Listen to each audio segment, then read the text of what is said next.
Let's have a quick look at projects and specifically project stages.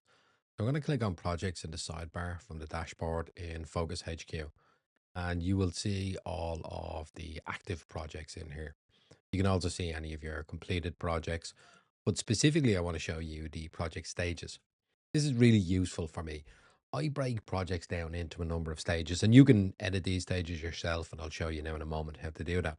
But the predefined project stages are before we start, clear the decks, research and discovery, create version one, review and triage, create version two, pre launch and launch. And that's how most typical projects happen before we start. There's no point in just randomly picking up a project, whether it be internal or a client specific project, unless you have a certain amount of elements defined.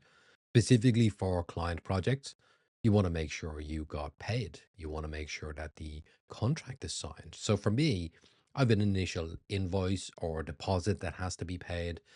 Contract has to be signed. I have to get some details like who is the point of contact for finance, who's the point of contact for the project, and then even for internal projects. Well, I want to set out some brief, I want to have a reason, some details behind the project. Why am I going to start that? So they would all be before I start. And I'm not going to heavily invest mental bandwidth and time and energy and focus into a project if I haven't got the before we start components in there. So I never move projects from before we start into clear the decks until we've actually got those elements. I'm going to show you specifically how something like that would work. So what I'm going to do is I'm just going to add a new project in here. And I'll open that new project and we have pre-populated template for projects. When you add a new project, you're going to see this every time. You have overview, notes, resources, review, and all of your tasks. And you have a quick menu on the right hand side to add new tasks, new notes, new meetings, new check-ins. So I'm just going to add a new task. And I'm going to say 00 invoice paid. And what that means is I have to confirm that the invoice is paid before I actually start that kind of focus mode task. It's eco mode. It's low level task. It'll probably take me 5 minutes to do, but I may not know when it's going to be done. So I may just assign that. I may say, look, the client said to me they're going to pay the invoice by Wednesday. So by Thursday, I'm going to confirm that that is paid. That's all I really have to do within that project. And inside the assigned days at the bottom, you will see that that is in for Thursday, that I can see specifically what that is. So I know with that project, the status of it, it's still in the before we start stage. But let's say that client actually pays that specific invoice and I come to the task and I mark it as done. I know we're moving on to the next stage. So I will then move that into clear the deck. Clear the decks is all about removing any barriers or obstacles to completing a project. And we have this overview so we can see multiple projects at any one time. Because we work on mental bandwidth, well, research and discovery is primarily in off road mode. It's about gaining new knowledge, gaining new insights, and creation in Create V1.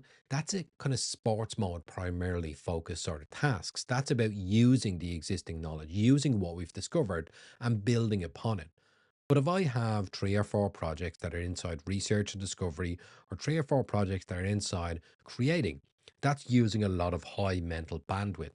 So I keep some of the projects in clear the deck because what I'm trying to do is I'm trying to move some of these projects on from research and discovery into review and triage. And what that specifically means is I'm waiting for some feedback, maybe externally, maybe from a friend to review it, maybe from a client to review and sign off from it.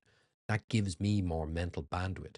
Now I can move the next project into the research and discovery phase, or maybe I can move that into the create phase because I've already done research and discovery, but I can align all of those. That over time, the more projects you plan, you start to see some friction points in projects.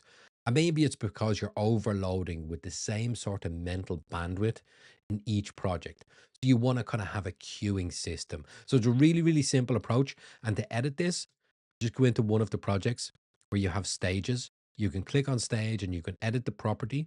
You can click on any of those stages, rename them, click and add your own stages into that, and the system will update accordingly. Your default view is always the active projects that you have, but stages are a really, really helpful way to not have this kind of traffic jam of, oh, it's all creativity. I have 5 or 6 projects. Why am I burnt out? Because I've so much that's using the same parts of my brain again and again and again. And you don't necessarily need that.